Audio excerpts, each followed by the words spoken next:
penché vers moi son oreille, et je le chanterai toute ma vie.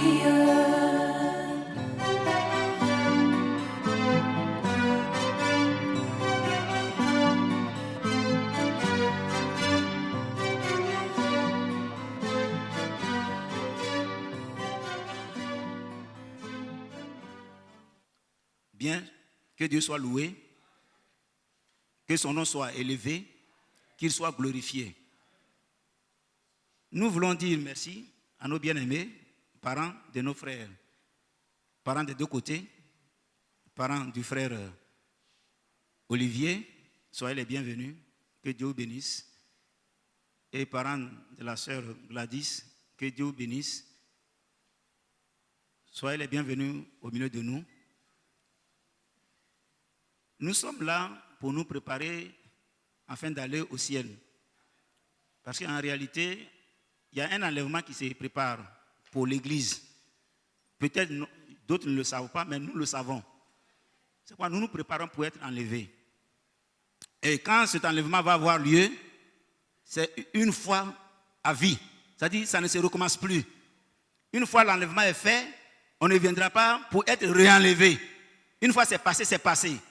C'est pourquoi aujourd'hui même, si nous attendons la voix du Seigneur, nous devons prendre la décision de marcher avec lui. Parce que nous croyons que cela est important. Que Dieu nous aide. Amen. Je vais lire avec vous quelque chose de simple, et puis on va parler simplement comme une causerie entre frères et sœurs. Voilà, et puis après on va finir.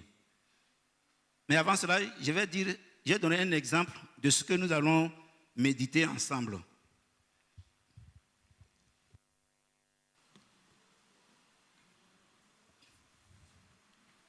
Mon sujet c'est: quel est votre objectif? Si vous voulez, quel est notre objectif? Mais comme l'objectif est individuel, je pose la question de savoir quel est votre objectif. Mon frère, quel est ton objectif? Ma soeur, quel est ton objectif? Pas par rapport à un homme, mais par rapport à Dieu. C'est pourquoi je vais vous donner un exemple simple. Quand j'étais en fonction, j'étais responsable administratif qu'on appelle le chef de caisse. Je n'avais pas d'objectif. Je travaillais simplement. Et tout ce qui concernait l'administration, les virements bancaires, les remises des chèques et tout ça, j'étais chargé de les faire. Sans problème. Mais quand je suis passé gestionnaire, les données ont changé. Quand tu es gestionnaire, c'est la direction qui te fixe des objectifs. Ce n'est plus toi qui te fixes un objectif, mais c'est la direction.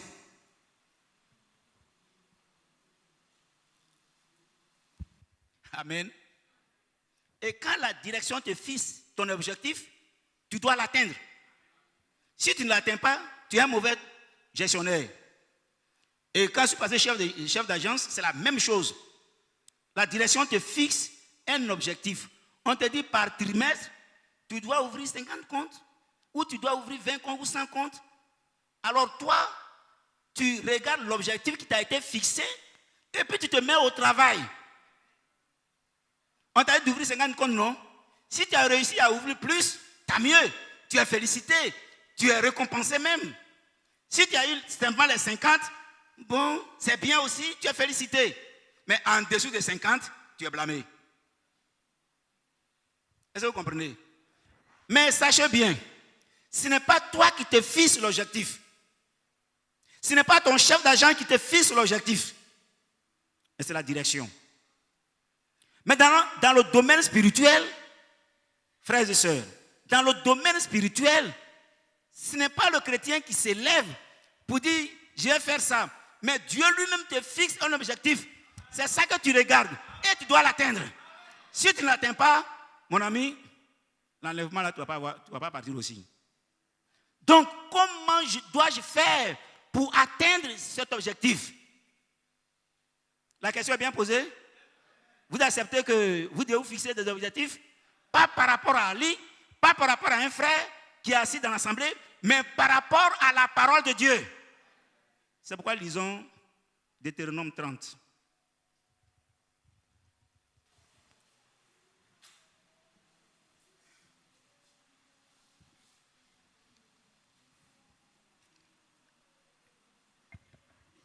Je lis à partir du verset 19.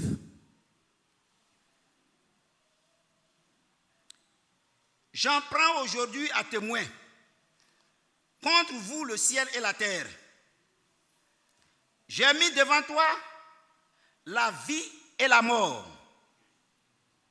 la bénédiction et la malédiction. Alors il continue. Choisis quoi?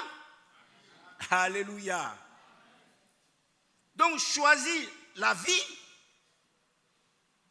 afin que tu vives, toi et ta postérité. Amen. C'est à la fois physique et c'est à la fois spirituel. Et surtout spirituel. Frère, donc Dieu, il nous fixe l'objectif. Et cet objectif, c'est de choisir la vie. Donc, je dois choisir la vie pour vivre. Mais ce que je dois faire maintenant pour que je choisisse la vie, pour que ce que j'ai choisi soit d'accord avec le Seigneur, c'est ce que je dois faire.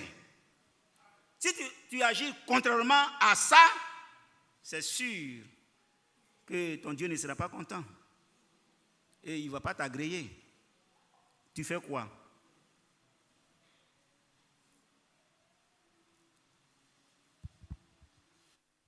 C'est pourquoi, frère, je ne vois pas un frère, même parmi nos frères qui sont assis là, qui va monter ici et qui va vous donner des conseils qui ne vont pas dans le sens de la parole du Seigneur. Je ne vois pas. C'est pourquoi, bien-aimés, quand vous venez et puis on vous dit, ne vous décapez pas, ne le faites pas. Quand on dit à la sœur, il ne faut pas te maquiller, il ne faut pas te maquiller. Parce que l'objectif de Dieu, ce n'est pas de vous voir maquiller, mais c'est de vous voir avoir la vie éternelle. Et c'est ça l'objectif qui nous a fixé.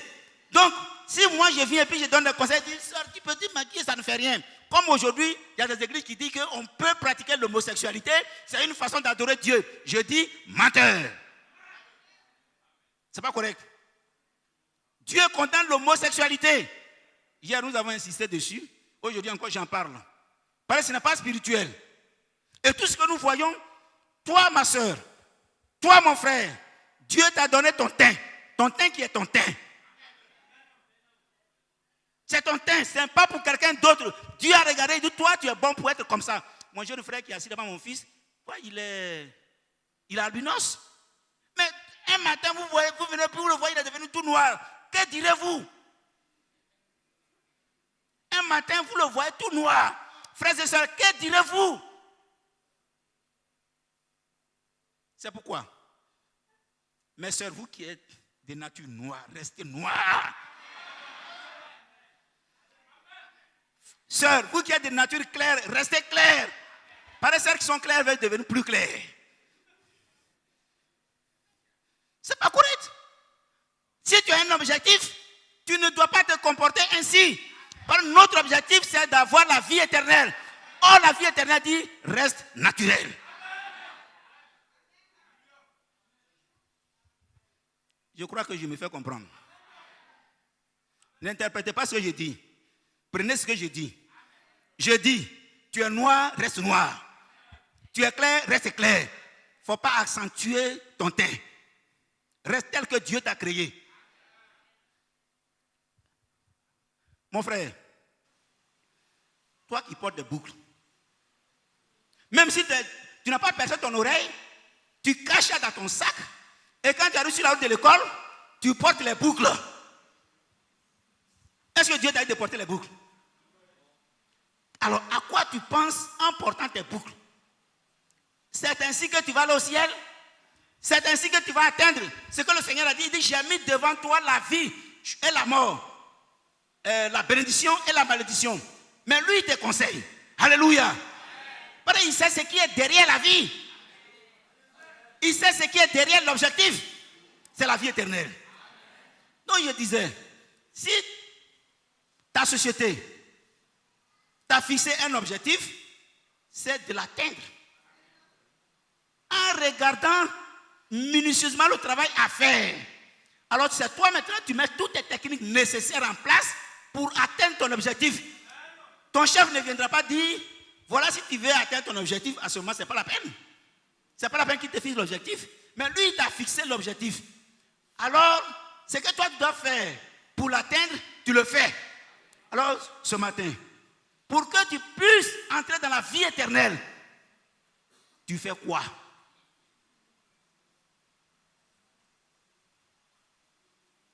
Alors, c'est un enleveur.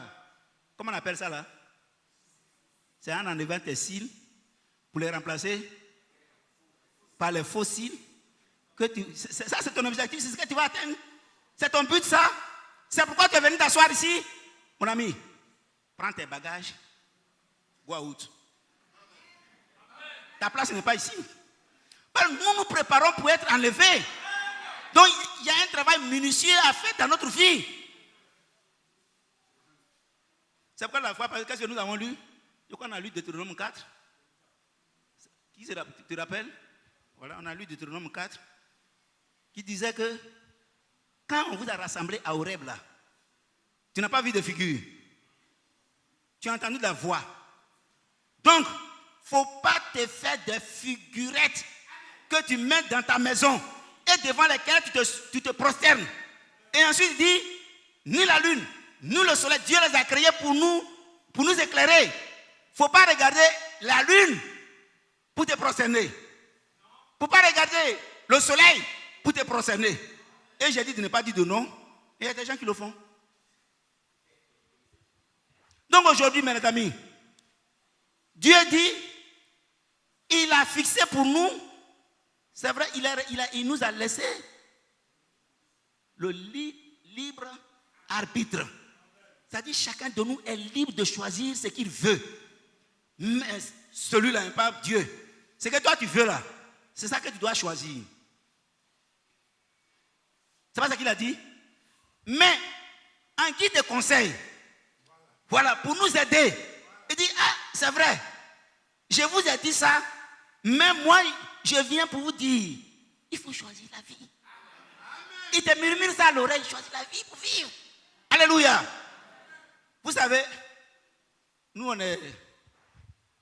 parents disent que quand tu es orphelin là, et puis on attend de donner des conseils à ceux qui ont les parents, ces conséquences, tu attends aussi, tu mets ça en pratique. Et puis il y a autre chose. L'enfant qui est bien avec sa maman, pas forcément avec son papa, peut-être que ça ne se fait plus. Mais nous qui sommes les anciens enfants là, ça se faisait dans notre temps. Quand ta maman fait sa cuisine, elle a servi tout ça là, toi qu'elle aime là, elle met avec tes autres frères, hein, mais elle va cacher un petit repas à côté pour toi. Alléluia. Elle cache le repas. Quand vous avez fini de courir, tout, quand tu viens dire, fils, voilà ton petit repas. Alléluia. Et ici, mes amis, Dieu a parlé de manière globale. Dieu a parlé de manière générale. Mais il a mis ce petit là pour nous. Alléluia. Il a mis ça à côté. Et puis il dit, choisis la vie. Choisis la vie. Amen. Choisis la vie pour vivre. Choisis la vie pour vivre. Mais heureusement, il a dit, celui qui a des oreilles pour entendre, qu'il entende. Même s'il avait dit ça ouvertement, il y a des gens qui vont dire, oh, ça c'est quoi? Qu'est-ce qu'on appelle la vie? C'est pourquoi, regardez, Caïn savait que Dieu est Dieu. Caïn, là, il savait que Dieu est Dieu. Mais quand il a tué Abel, et que Dieu est venu vers lui, il dit, mais Caïn, où est ton frère? Il dit, est-ce que je suis le gardien de mon frère? Voilà comment il a répondu à Dieu. Un enfant légitime ne peut pas répondre comme ça à son père. Ce n'est pas possible. Il va répondre avec tout le respect qu'il doit à son père. Mais dit, est-ce que je suis le gardien de mon... Ce geste-là, je le fais, je sais que celui qui parle comme ça, il sait quel geste il fait. Un geste révoltant. Est-ce que je suis le gardien de mon frère? Mais j'entends la voix de ton frère qui crie à moi. Qu'est-ce que tu as fait à ce frère-là? Après sa voix-là, ça crie jusqu'à moi. Frères et sœurs, vous qui êtes là ce matin, vous qui êtes noirs, vous qui êtes clairs, vous qui ne coupez pas ou qui coupez vos signes, ou alors qui enlevez vos signes pour les remplacer, parce que Dieu n'a pas fait, arrêtez. Maintenant, si c'est votre objectif de le faire, mais sachez que vous n'êtes pas sur la route du ciel. Parce que tous ceux qui appartiennent à Dieu, ils obéissent à la voix de Dieu. C'est pourquoi il a dit, mes brebis attendent ma voix. Il n'a pas dit autre chose. Il dit, mes brebis attendent ma voix. Pas les autres brebis.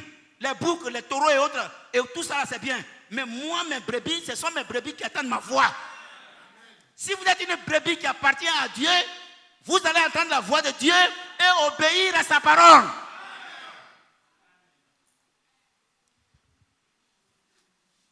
Qu'est-ce qui peut te révolter, ma soeur? Ce que je dis, si ça te révolte, alors pose-toi la question. Suis-je enfant de Dieu? Ou alors, mais ce que le frère dit, c'est juste. Alléluia.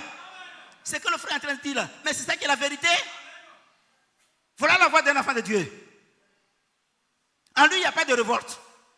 Au contraire, ce qui n'est pas spirituel le révolte.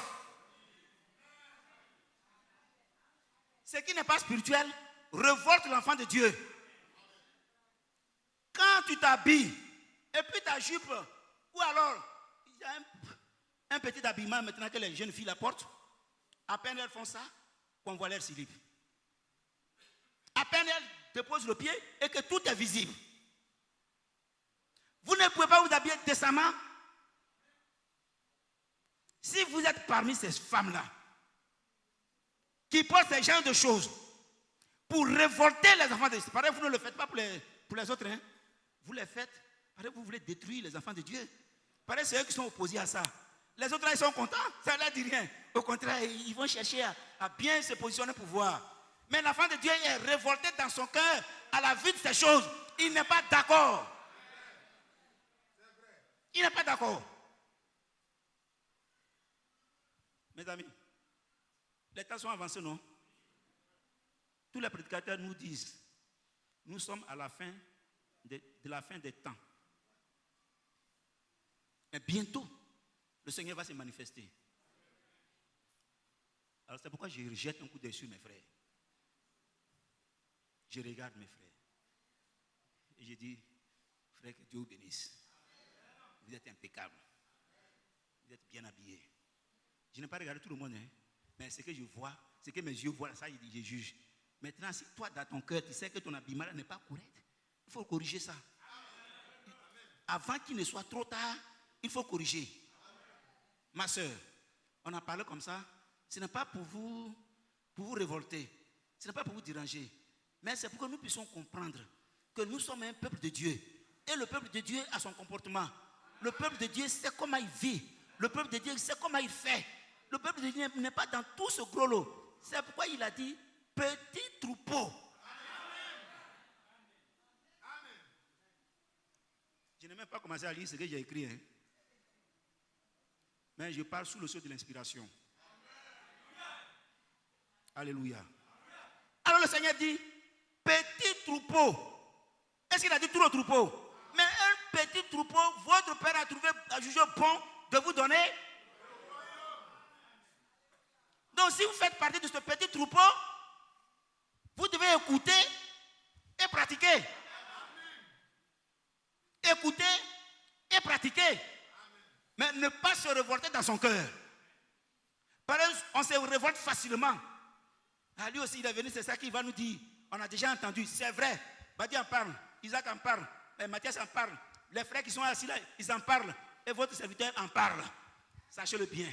Si vous continuez comme ça, vous révoltez pour vous-même. Vous êtes révolté comme Caïn.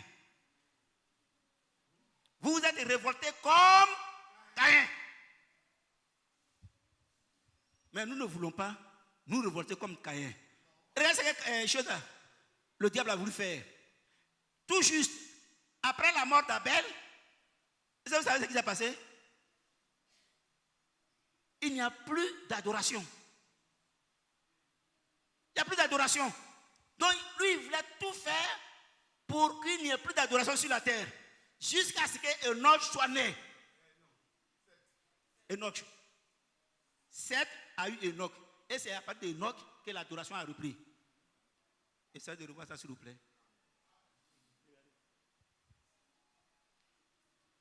Est-ce que vous comprenez? C'est Seth qui est né en remplacement d'Abel. C'est ça? Voilà. Mais là encore, il n'y avait pas d'adoration. Jusqu'à ce que Enoch naisse. Voilà, c'est ce qui est juste. Amen. Vous comprenez? Donc, mes amis, lui, il voulait tout faire pour ne même pas que nous existions. C'est pourquoi nous devons être surpris. Jusqu'à bientôt 2016, il y a encore des adorateurs sur la terre. C'est une grâce de Dieu. Ça devait s'arrêter depuis le premier, depuis le commencement. Avant la naissance de Noé, tout devait s'arrêter. Mais rien ne peut empêcher, c'est une autre prédication, un jour on en parlera. Rien ne peut empêcher la volonté de Dieu de s'accomplir. Rien. Je suis en train de travailler dessus un peu. Un jour on va en parler. Est-ce que la mer Rouge a empêché les enfants d'Israël de passer? Est-ce que Jéricho a empêché les enfants de Dieu de passer? Il y a trop de choses, frère. Alléluia. C'est pourquoi, quoique même si les démons viennent s'asseoir au milieu de nous, pareil, des fois ils viennent, ils laissent leur peau dehors. Et puis ils rentrent avec, je ne sais pas avec quoi, ils rentrent ici. Vous pouvez tout faire, mais Dieu avancera toujours. Et il arrivera à destination. Et son peuple, aussi petit qu'il soit, il a dit petit troupeau, aussi petit qu'il soit, arrivera à destination. Même si dans cette assemblée, il devait y avoir un enlevé, je dirais que c'est moi. Mais je souhaite que nous soyons tous enlevés. Alléluia. Gloire à Dieu. Donc c'est pourquoi, quand la vraie parole de Dieu est en train de sortir, l'enfant de Dieu est heureux. Il est heureux, il dit, mais dis donc, est-ce que j'ai déjà entendu ça? Oui, tu l'as entendu. Mais Dieu a permis que ce repas-là, aujourd'hui peut-être qu'on a mis un peu de pizza déjà, pour changer un peu le goût. C'est tout. Que Dieu soit béni. C'est pourquoi.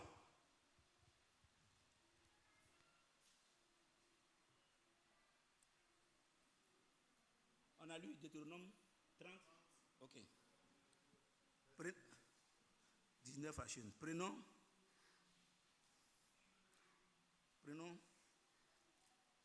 Éphésiens 3.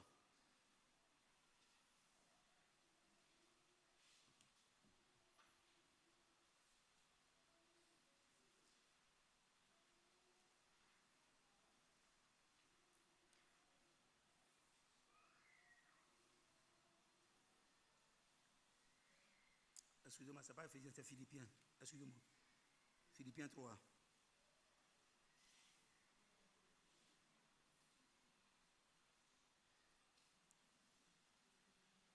J'ai lu seulement le verset 14.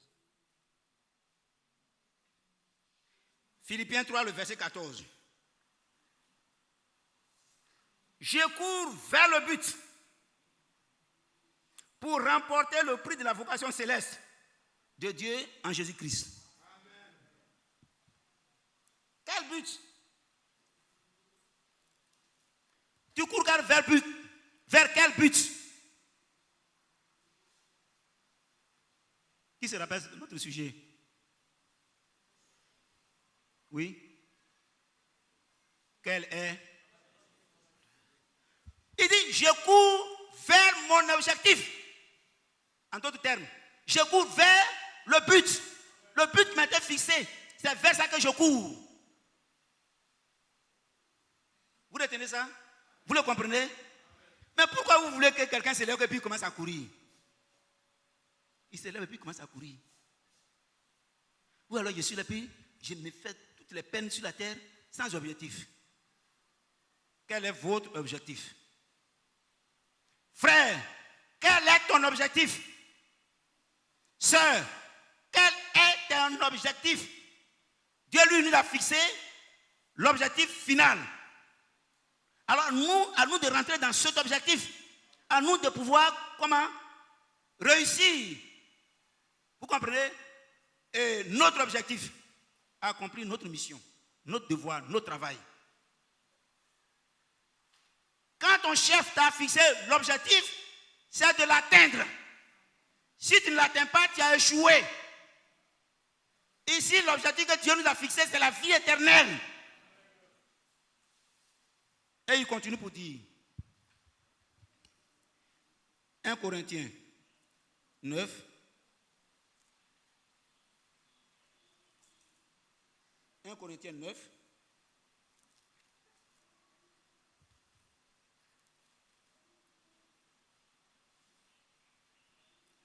je lis.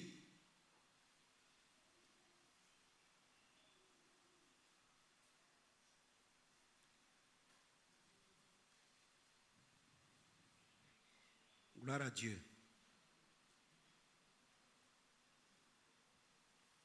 À partir du verset 25.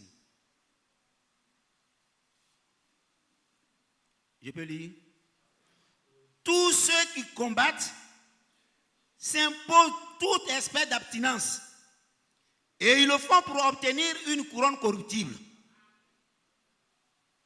Ah, là encore, j'espère, je ne dis pas que je suis bien placé, mais par rapport à mon passage bref, quelque part là, je peux vous en parler. Quand tu es sportif, et particulièrement un footballeur, mes amis, on ne mange pas n'importe quoi. Tu ne manges pas n'importe quoi. Au point où aujourd'hui, même Nyamakou, je ne peux pas boire. Parce que ça brûle. On nous a tellement habitués à ne pas boire ces choses pimentées qu'aujourd'hui, je ne peux pas boire. Même Nyamakou, mes soeurs font joli bonbon Nyamakou, je ne peux pas boire. Pourquoi? Parce que le sportif s'impose une sorte d'abstinence pour obtenir une couronne corruptible. Toutes ces couronnes qu'on a obtenues, j'ai eu la Coupe du Monde, j'ai eu la Coupe d'Afrique, j'ai eu ceci, j'ai eu cela. La finalité c'est quoi? Zéro. Finalité zéro. Même si tu as des milliards, ton compte est plein, ça fait mounia, mounia, mounia. Quand on regarde, on dit, ce monsieur-là, ton ami va sortir son portefeuille, va te montrer, il s'est rempli d'argent. La finalité, c'est quoi? Zéro. Le premier jour où tes yeux sont fermés, les héritiers se bousculent pour prendre ton argent, pour se le partager. Et la Bible dit, dans quelques jours, ta mémoire est oubliée. Mais, alléluia, si tu as couru, on va lire ça tout à l'heure, si tu as couru de sorte à obtenir une couronne incorruptible, c'est-à-dire une couronne qui ne peut pas pourrir, qui ne peut pas se gâter, qui ne peut pas se détruire, alors, quand le Seigneur va apparaître, tu seras avec lui. Tu seras avec lui. S'il n'apparaît pas, pour le moment, tout à l'heure on va lui dire, nous devons retenir que la patience de notre Dieu là, c'est pour notre bien. Nous, quand on est venu en 76, on parlait déjà de 77. Les gens parlaient de 77. On dit, nous on est bienvenus. Bientôt 77. Vous allez voir. Vous allez voir. Vous allez voir. Mais le Seigneur est resté patient. Patient. Patient. Pourquoi? Parce qu'il y avait encore des enfants dehors. Il dit, ce n'est pas toutes les brebis qui sont dans la bergerie. Il y a encore d'autres dehors. Il faut que cela rentre. Le jour que la dernière brebis, gloire à Dieu, le jour que la dernière brebis va faire son entrée, frères et sœurs, la porte sera fermée et plus personne ne sera capable de l'ouvrir. Personne. Nous avons l'exemple de Noé. Quand l'arche a été fermée, peut-être les gens sont venus.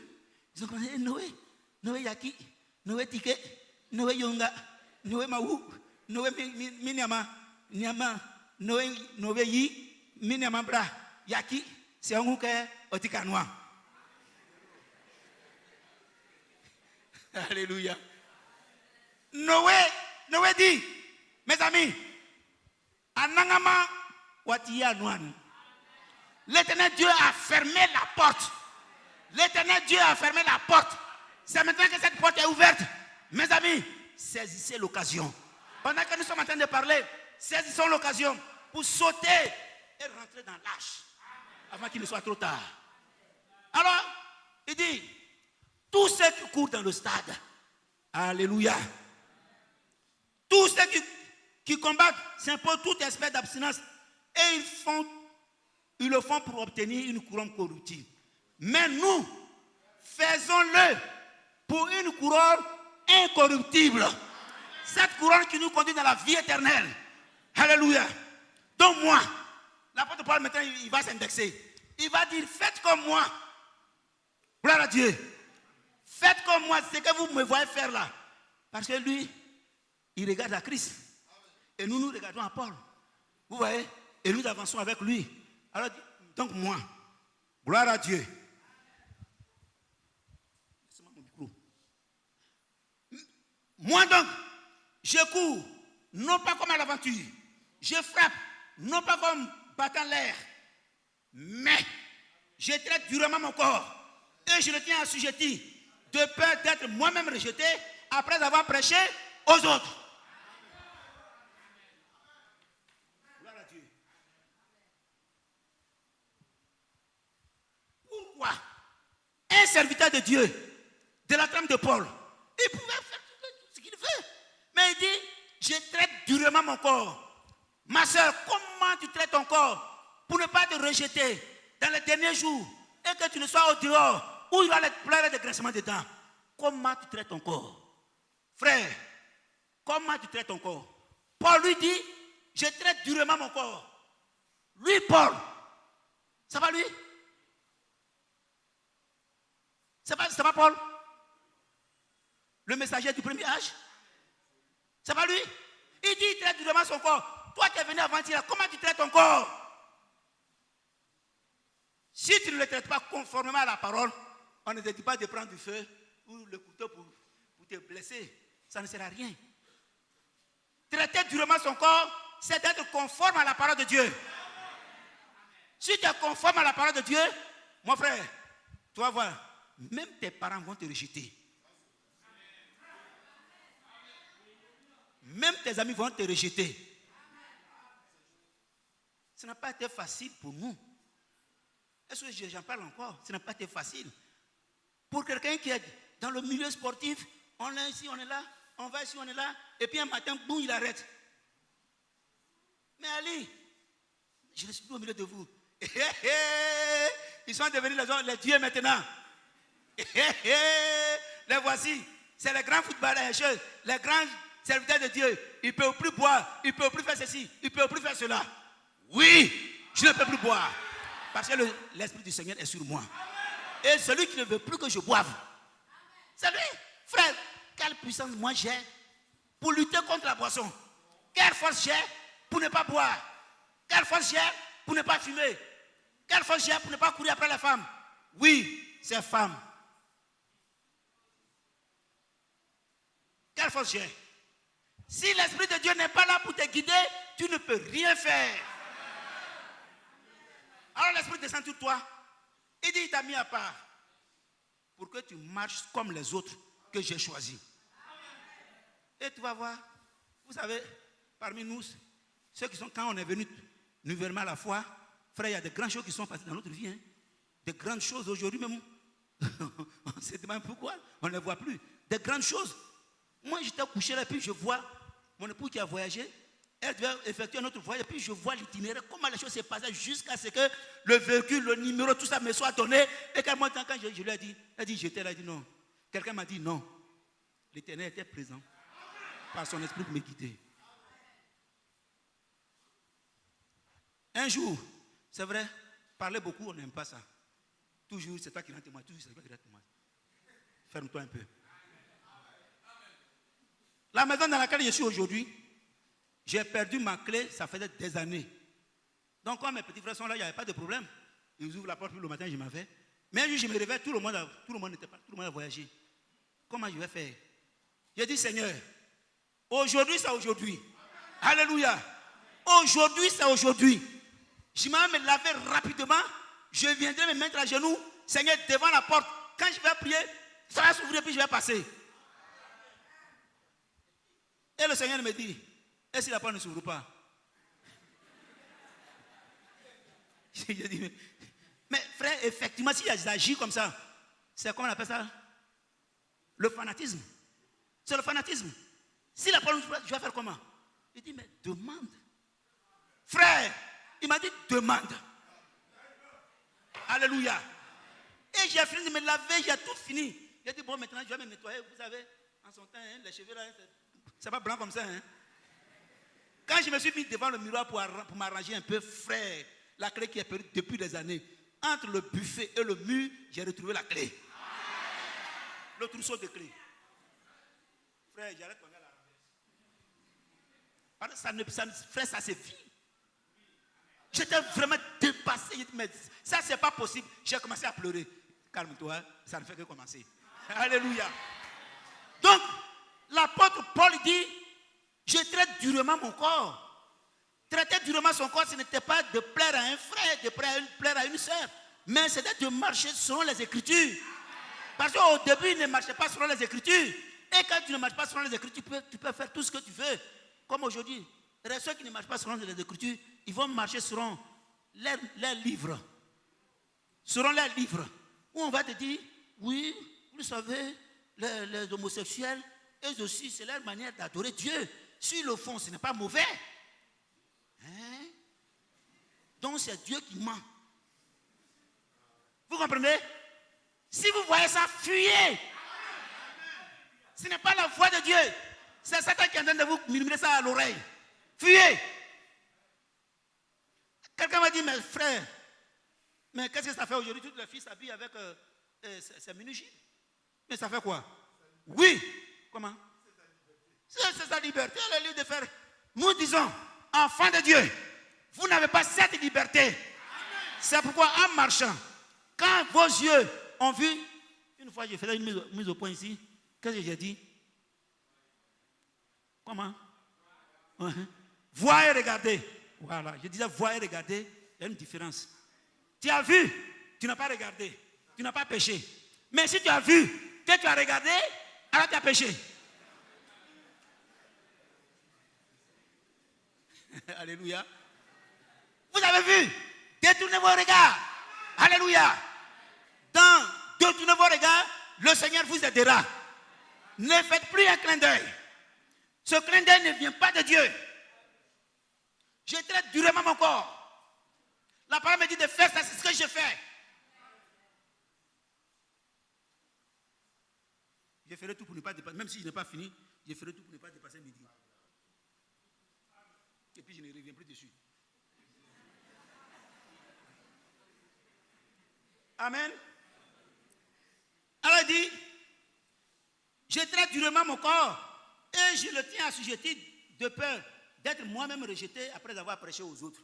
Ça serait terrible. Ce serait vraiment terrible. Que toi tu es fort, tu rends témoignage comme des frères que nous connaissons. Ils avaient la force du témoignage. Oui frère, ils passent là, ils rendent témoignage. Ils vont ici, ils rendent témoignage. Et c'était parfait. C'était vraiment bien. Jusqu'à minuit, ce frère pouvait rester chez lui jusqu'à ce que la personne, jusqu'à ce qu'il termine sa visite. Vous voyez, il faut être d'accord avec la parole de Dieu. Amen. Donc, Paul traitait son corps durement. Et il continue pour dire, 1 Corinthiens 6, c'est ça? 1 Corinthiens 6, le verset 12.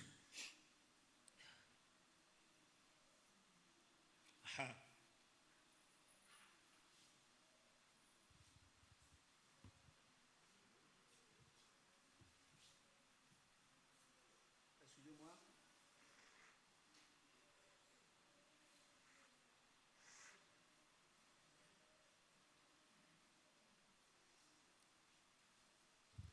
1 Corinthiens 6, le verset 12. Tout m'est permis, mais tout n'est pas utile.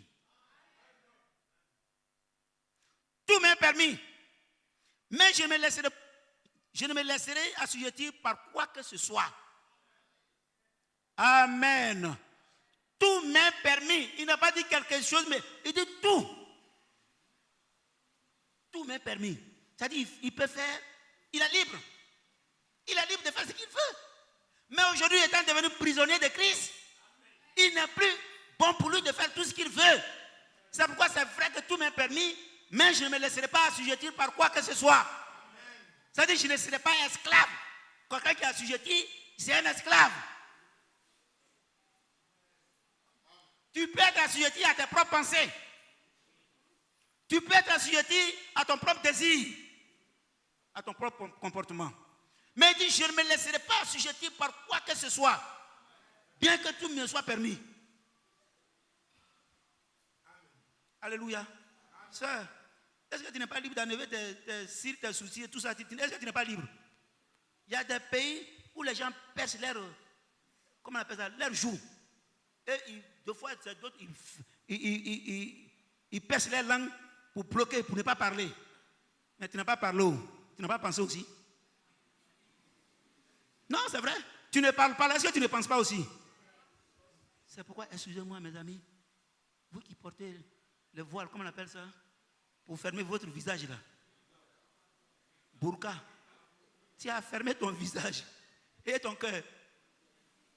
Tu as fermé aussi ton cœur? Mais les yeux là, ce n'est rien. Ce que le cœur dit là, c'est plus gros que ce que les yeux voient. Oui. Alors, tout est permis, mais tout n'est pas utile. Alléluia. 2 Corinthiens 5.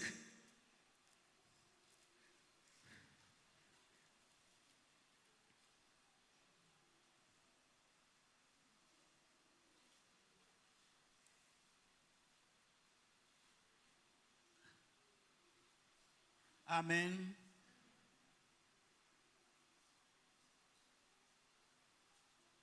C'est pourquoi, frère, notre objectif nous permet de faire quoi?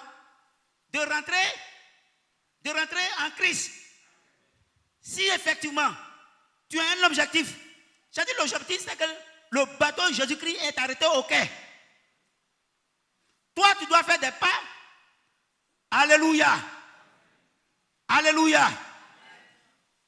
Où vous l'avez mis? Où vous avez mis Lazare? Où vous l'avez mis Lazare? On lui a montré l'endroit où ils ont mis Lazare. Qu'est-ce qu'il a fait? Il a dit, quand il a prié, le mort est sorti. Et puis après, il a dit quoi? Délié. Est-ce que c'est lui qui l'a délié? Chacun de nous a un petit effort à faire. Alléluia. Chacun de nous a un petit effort à faire pour arriver à destination. Un petit effort. Qu'est-ce que je fais pour arriver à destination? La parole du Seigneur est OK. Aujourd'hui, je dois avancer. Doucement, mais sûrement. Et quand j'entre dans le Seigneur, la Bible dit, Amen,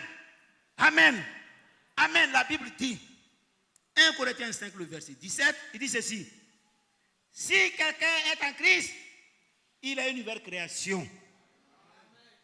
Les choses anciennes sont passées. Voici, toutes choses sont devenues nouvelles. Pour que tu sois une nouvelle création, il faut être en Christ.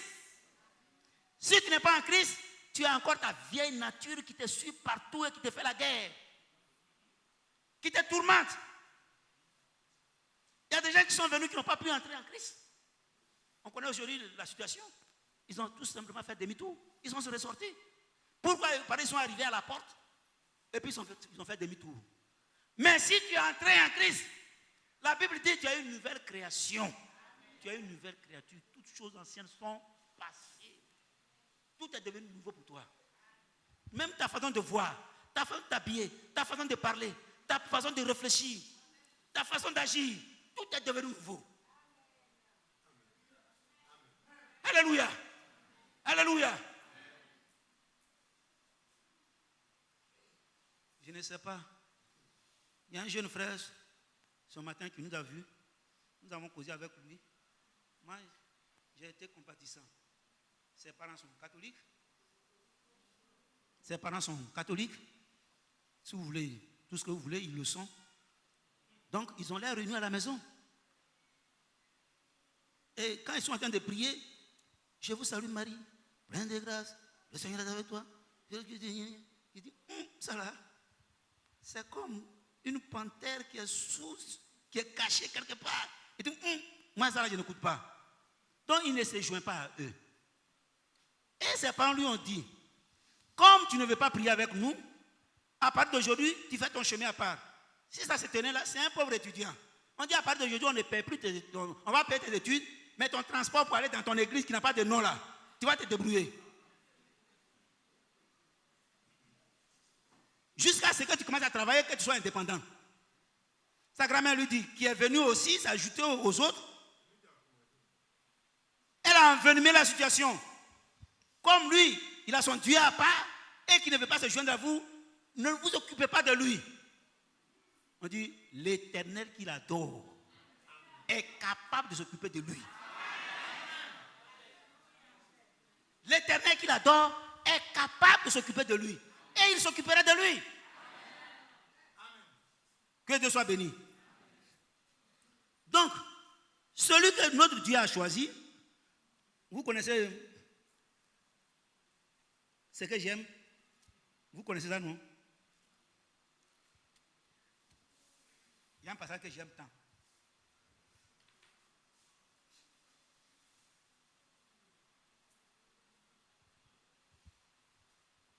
Amen.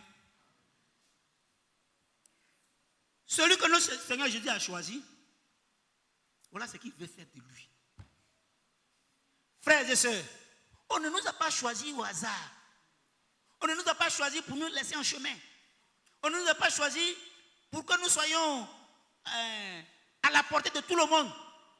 Mais regardez bien, toi, si le Seigneur t'a vraiment choisi, il dit dans Jean 14, alléluia,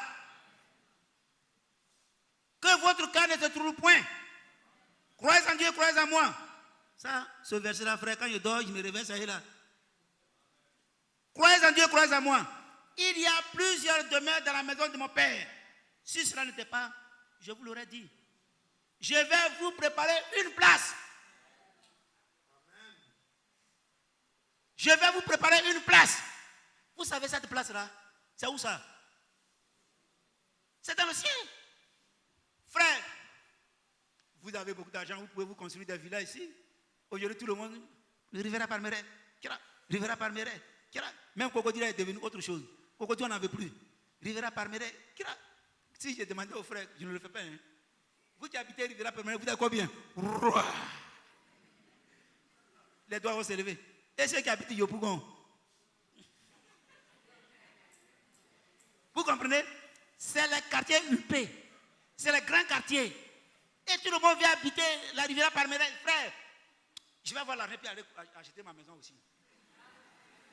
Oui, j'irai acheter ma maison à la Riviera Palmeret. Vous comprenez? Nous tous on va habiter là-bas. Mais le Seigneur dit, ce n'est même pas Riviera Palmeret. Ce n'est pas les gros quartiers résidentiels. Quand vous allez à Boaké, on vous parle de Kennedy. C'est le plus grand quartier de Boaké. Le quartier Kennedy. Quand vous arrivez là-bas, ce n'est pas 2 pour 5 francs. C'est de grosses villas. Kennedy. On dit Kennedy. Après, c'est les petits quartiers, les Amouyassou, les Broukro. Ça, c'est les quartiers. Quand tu arrives ici, tu as fonctionné quand on dit Broukro, tu dis, bon, j'ai compris. Je vais chercher encore ailleurs. Alléluia. Mais le Seigneur dit, je vais pour vous préparer une place. Ça dit, chacun aura sa place. Il n'y aura même pas de brutalité. Quand tu arrives, tu as ta valise, tu n'as même pas besoin de valise. Quand tu arrives, tout est prêt, tu rentres. Alléluia. Tu rentres, tu es installé. Toi-même, tu dis, mais dis donc, où je suis. C'est pourquoi, frère, restez tranquille. Restez tranquille. Que la mort vous prenne, il y a quoi? que la vie vous prenne, il n'y a rien, vous êtes tranquille. Maintenant, vous êtes tranquille. Demain, vous serez tranquille. Dans l'éternité, vous serez tranquille. Est-ce qu'on comprend ça? C'est pourquoi, frère, je vais pour vous préparer une place. Quand je vais finir de vous préparer cette place-là, je viendrai vous prendre. Enfin, là où les anges sont, vous soyez aussi.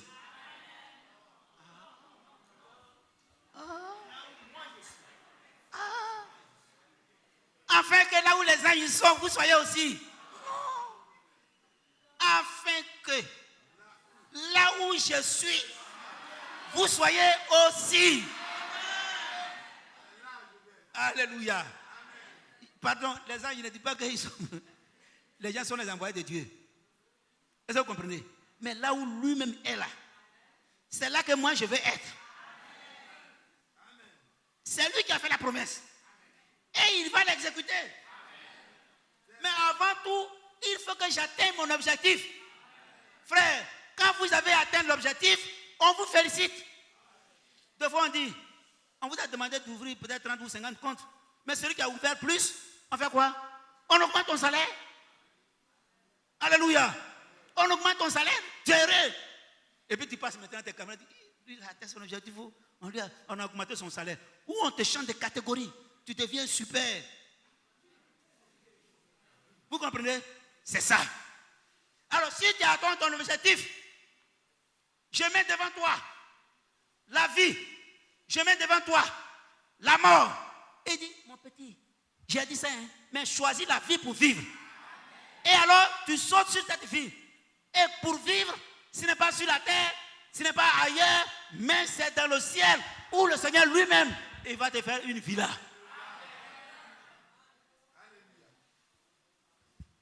J'ai encore un peu de temps. Où il te dresse une villa, la plus grosse villa. Et alors, je vais lire encore avec vous. Excusez-moi. L'épître de Pierre. 2 Pierre.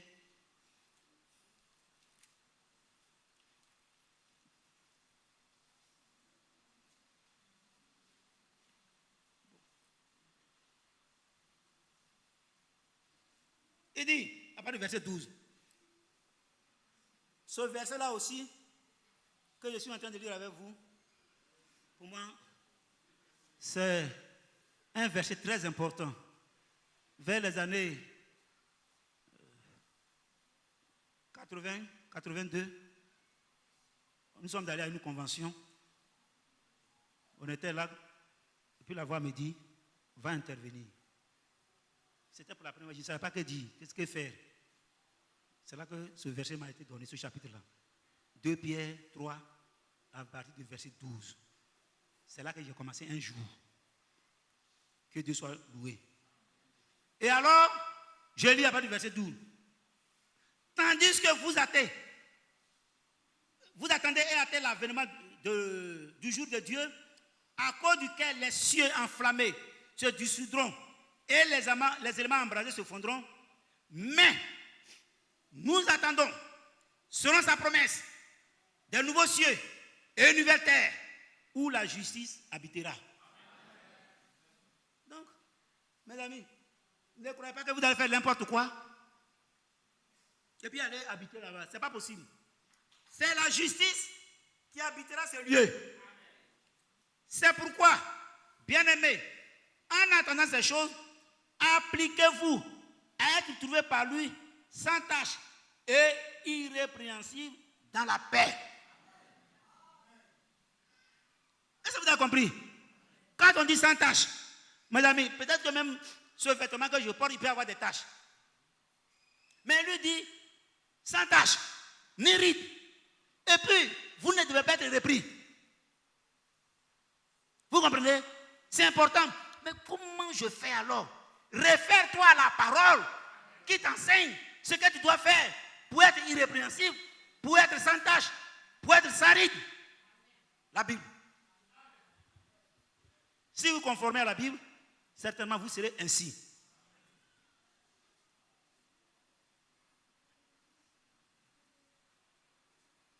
Alors je continue, dit, croyez que la patience de nos seigneurs est votre salut. comme notre bien-aimé frère Paul vous l'a aussi écrit selon la sagesse qui lui a été donnée. C'est ce qu'il fait dans toutes les lettres où il parle des choses dans lesquelles il y a des points difficiles à comprendre, dont les personnes ignorantes et mal affermies tordent le sens, comme celui des autres écritures pour leur propre ruine. Si tu n'as pas compris là, reste tranquille.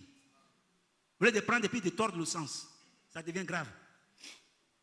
Vous donc, amen, alléluia. Vous donc, bien-aimés, qui êtes avertis,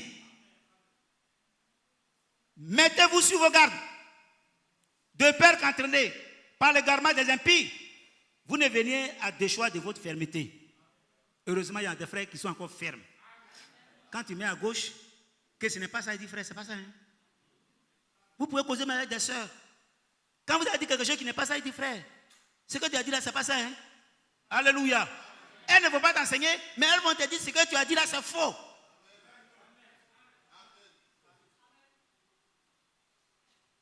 Quand on dit Jésus est parti à l'enfer pour prêcher à l'enfer, est-ce qu'on a dit qu'il allait prêcher au sein? Si quelqu'un vient et dit Jésus est parti à l'enfer pour prêcher au sein, donc les chers étaient à l'enfer alors? Non. Autrement dit, quand Jésus est ressuscité, il ne serait pas ressuscité avec lui. Amen. Jusqu'au jour d'aujourd'hui, ces pécheurs impies sont encore dans leur lieu. Jésus allait leur prêcher leur condamnation. Pas pour qu'il s'il n'y a plus là où un arbre est tombé, c'est là qu'il reste. Il ne peut plus se repentir, c'est terminé. Frère, c'est terminé. Alléluia. Ils sont tombés à l'enfer, c'est fini. Ils ne peuvent plus se repentir.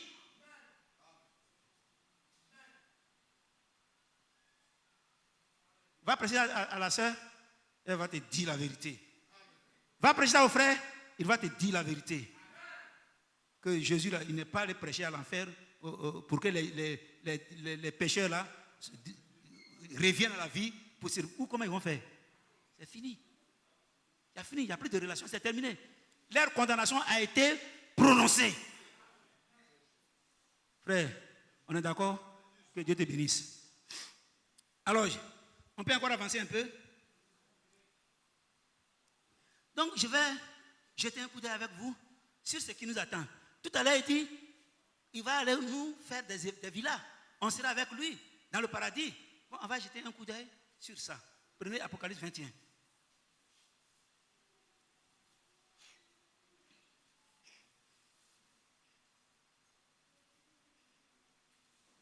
Apocalypse 21.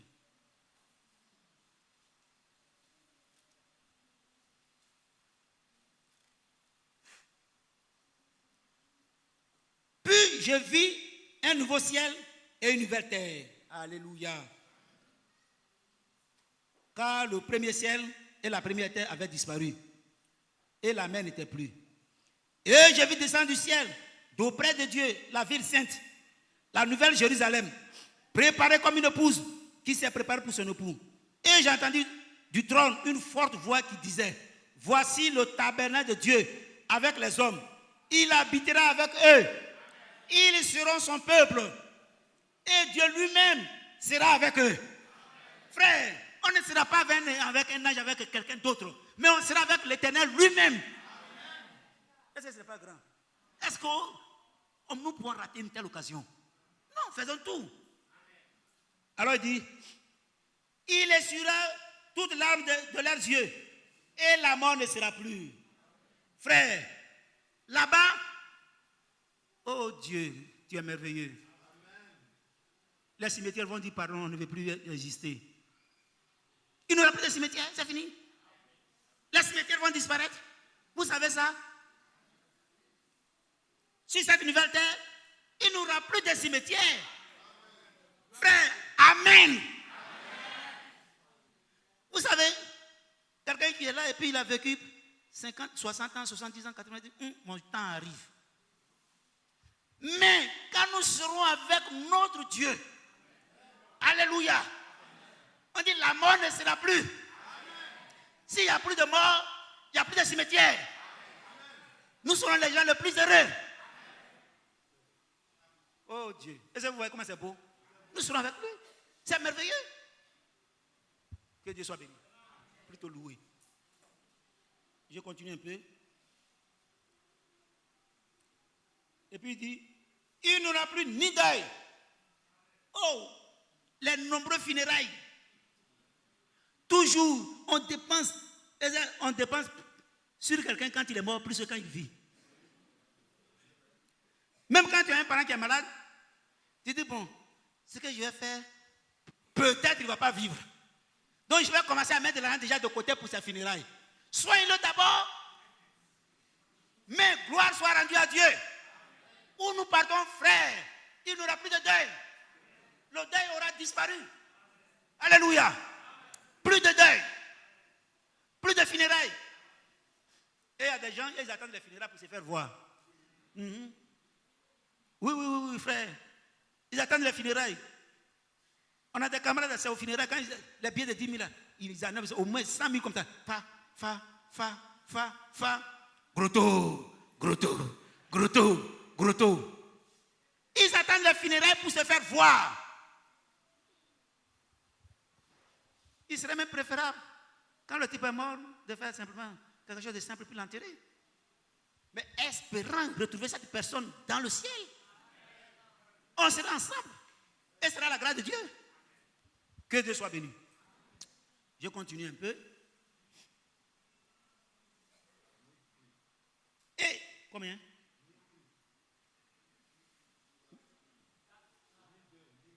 Oui, d'accord.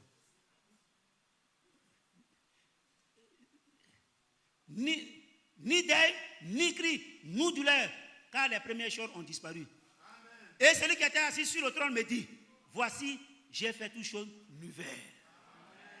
C'est là que je veux être. C'est là que je veux être.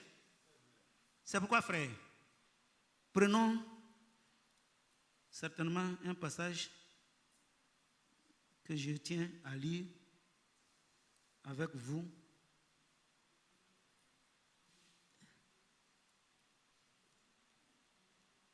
Je ne sais pas si je vais me retrouver.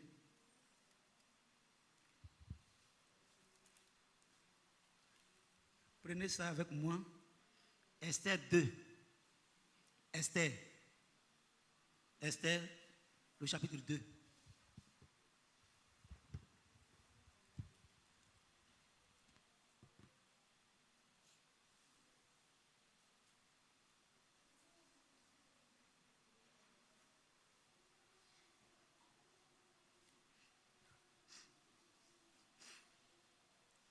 Écoutez bien. Si je lis ce passage d'Esther, c'est pour nous amener, si je lis ce passage d'Esther, c'est pour nous amener à voir le comportement qu'elle a eu. Est-ce que vous me comprenez? C'est pour avoir le comportement qu'Esther a eu. C'est pourquoi je lis avec vous ce passage, à partir du verset 12. Chaque jeune fille allait à son tour vers le roi Assuérus, après avoir employé 12 mois à s'acquitter de ce qui était prescrit aux femmes. Pendant ce temps, elles prenaient soin de leur toilette 6 mois avec de l'huile de myrrhe et 6 mois avec les aromates et des parfums en usage parmi les femmes.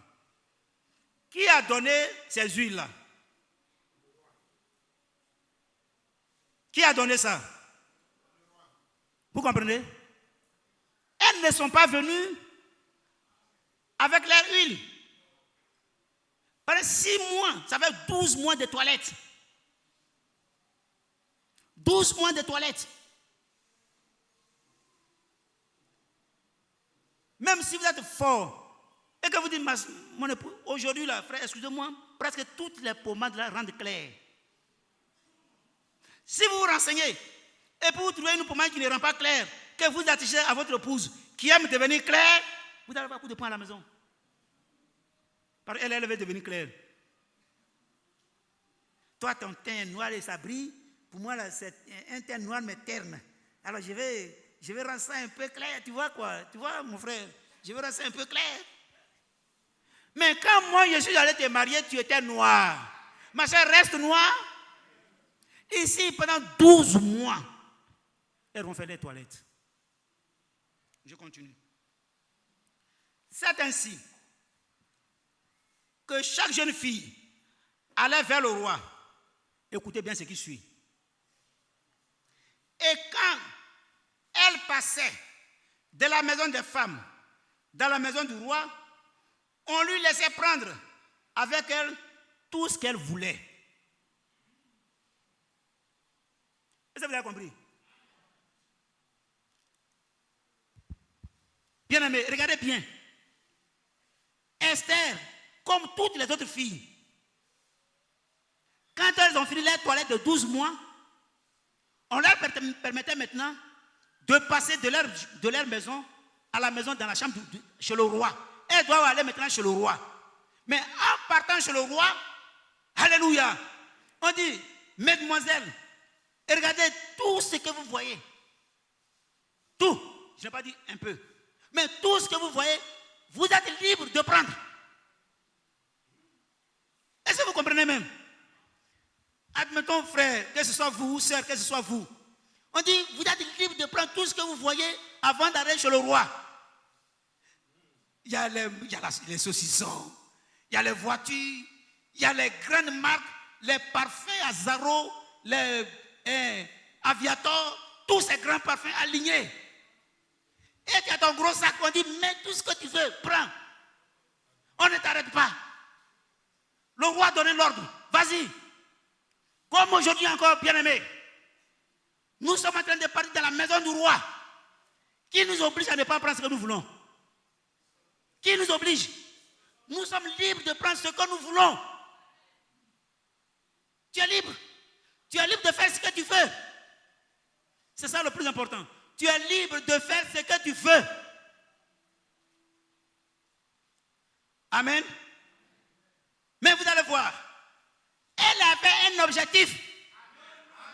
Son objectif, c'est devenir reine. Donc, elle veut devenir reine, elle ne peut pas faire n'importe quoi.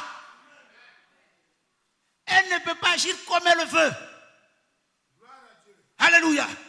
C'est pourquoi, bien-aimés, le Saint-Esprit est là toujours pour nous parler, pour nous amener à choisir ce qui est juste devant Dieu et ne pas faire ce que nous voulons.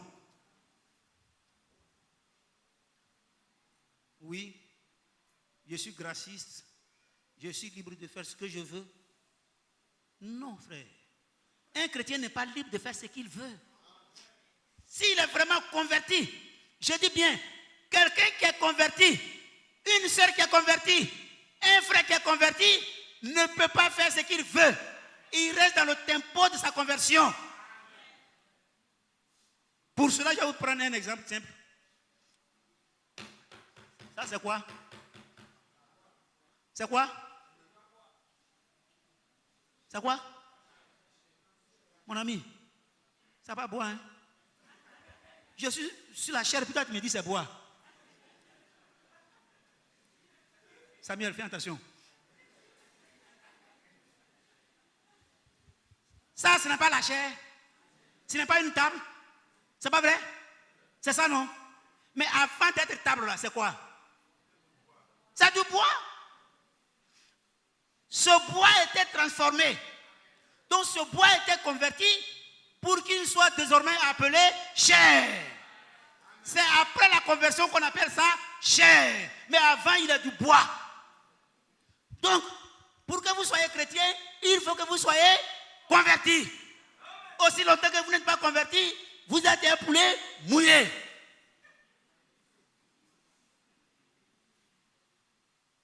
Est-ce que je me fais comprendre? Si aussi longtemps que tu n'es pas converti, tu es chair. Tout ce qui est chair et tout ce qui est esprit. Mais nous savons que c'est l'esprit qui vivifie. Donc, le verset 14. C'est ça, hein? Oui. Maintenant, écoutez bien. Elle y allait le soir, et le lendemain matin, elle passait dans la seconde maison des femmes, sous la surveillance de chasse-gaz, eunuque du roi et gardien des concubines. Elle ne retournait plus vers le roi, à moins que le roi n'ait eu le désir. et qu'elle ne fut appelée par son nom. Lorsque le tour d'Esther d'aller vers le roi est arrivé, amen.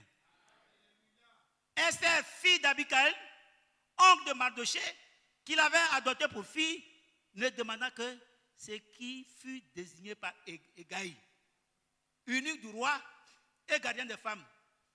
Amen. Elle a pris quoi? Tout juste ce qui était nécessaire. Ce qui était nécessaire pour entrer chez le roi. Maintenant, frère, pour que tu atteignes ton objectif, qu'est-ce qui est nécessaire pour toi?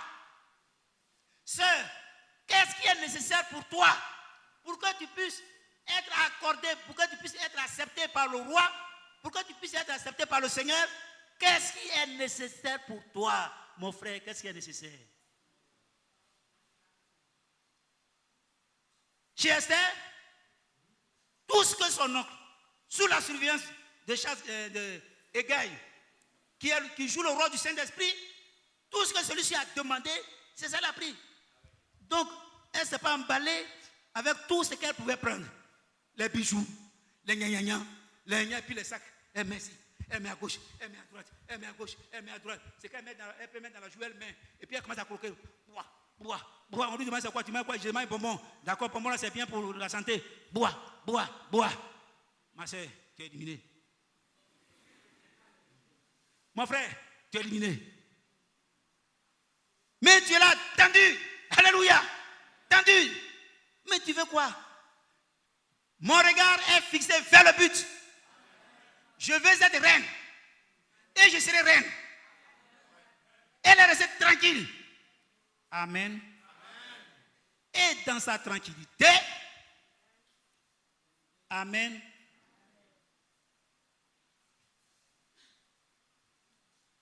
Je lis. Eunuque du roi, gardien des femmes. Esther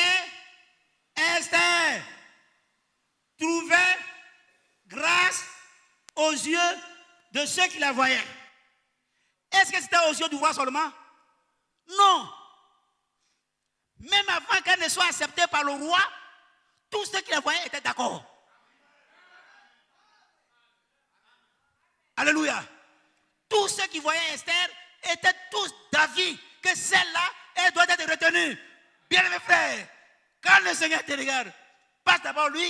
Est-ce que les anges, est-ce que les Écritures sont d'accord avec toi? Si les Écritures et même les anges sont d'accord avec toi, sache-le bien. Le Seigneur t'acceptera. Alors, elle va trouver grâce aux yeux de tous ceux qui la voyaient. Le témoignage de 1 et de 2. Et il a dit, Élie, avant qu'il ne soit, c'est lui? Enoch? Oui, Enoch. Avant qu'il ne soit enlevé, a reçu le témoignage des hommes. Et ici, Esther a reçu le témoignage des hommes. Et vous allez voir, comme elle a reçu le témoignage des hommes, Esther fut conduite auprès du roi Assuérus, dans la maison royale, le 10e mois, qui est le mois de Tabet, la 7e année de son règne. Le roi aima Esther plus que toutes les autres femmes. Alléluia. Le roi aimait. Qu'est-ce qui a fait la différence? Qu'est-ce qui a fait la différence? Son comportement. Quel est votre comportement? Quel est votre comportement qui bientôt doit faire la différence entre vous et les autres? C'est ça. Même si je ne dis pas de nom, frère, entre nous et les autres, la différence doit être totale et réelle. Si on dit on est tous même chose, frère, ça ne va pas encore. Nous ne sommes pas tous même chose. Nous voulons être enlevés. Et comme nous voulons être enlevés, nous devons avoir notre comportement. Que Dieu soit béni. Alléluia. Bon, je ne sais pas. Il y a encore quelque chose à lire, mais je vais arrêter. Que Dieu soit loué. Amen. Ça va? Ça va? Ça va? Vous avez pris la décision d'atteindre votre but? Que Dieu soit béni, que Dieu soit loué, que Dieu soit élevé, que Dieu soit glorifié. Nous allons atteindre le but pour lequel nous sommes ici et nous arriverons à destination par la grâce de Dieu. Amen.